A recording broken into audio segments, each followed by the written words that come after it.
आज निशिकांत दादा sports foundation वरून इस्लामपूर व hockey Maharashtra association the hockey Sangli association यांच्या विद्यमानाने मान्य निशिकांत दादा भोसले पाटील यांच्या मार्गदर्शनाखाली आज हॉकी राज्यस्तरीय हॉकी स्पर्धेचं उद्घाटन समारंभ संपन्न झालेले आहे। या उद्घाटनासाठी मान्य सदाभाऊ खोत सदस्य विधान परिषद महाराष्ट्र राज्य, गौरवभाऊ नायकवडी व निशिकांत दादा व वैभव पवार दादा, केदार पाटील दादा, वाळवा तालुका राष्ट्रवादी काँग्रेस अध्यक्ष, धैर्यशील मोरे भैया उपाध्यक्ष, सांगली जिल्हा भाजपा, निवास पाटील बापू, वाळवा तालुका भाजपा अध्यक्ष, भास्कर मोरे आबा, उमेश जाधव, सयाज तात्या व सर्व खेळाडू व इस्लामपुरातील सर्व खेळप्रेमी यांच्या उपस्थितीत आज उद्घाटन सोहळा पार पडला।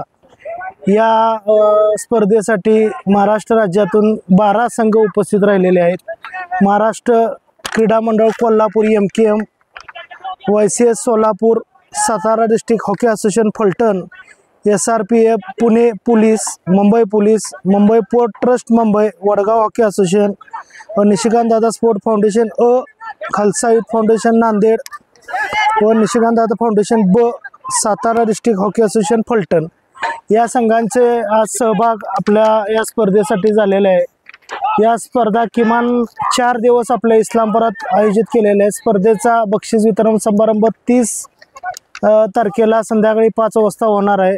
बक्षीस वितरणासाठी सत्यजित भाऊ देशमुख, विधानसभा सदस्य सम्राट बाबा महाडिक व श्रीनिवास अर्जुन साहेब, मंगेश चव्हाण साहेब, उपविभागीय पोलीस अधिकारी व एलेन शाह व इस्लामपुरातील सर्व मान्यवर नगरसेवक उपस्थित राहणार आहेत। ह्या चालणाऱ्या स्पर्धेसाठी खेळाडूंसाठी 4 दिवस सकाळ व दुपार व संध्याकाळची नाश्त्याची व जेवणाची उत्तम सोय संयोजकांतर्फे करण्यात आलेली आहे व त्यांची राहण्याची व्यवस्था करण्यात आलेली आहे।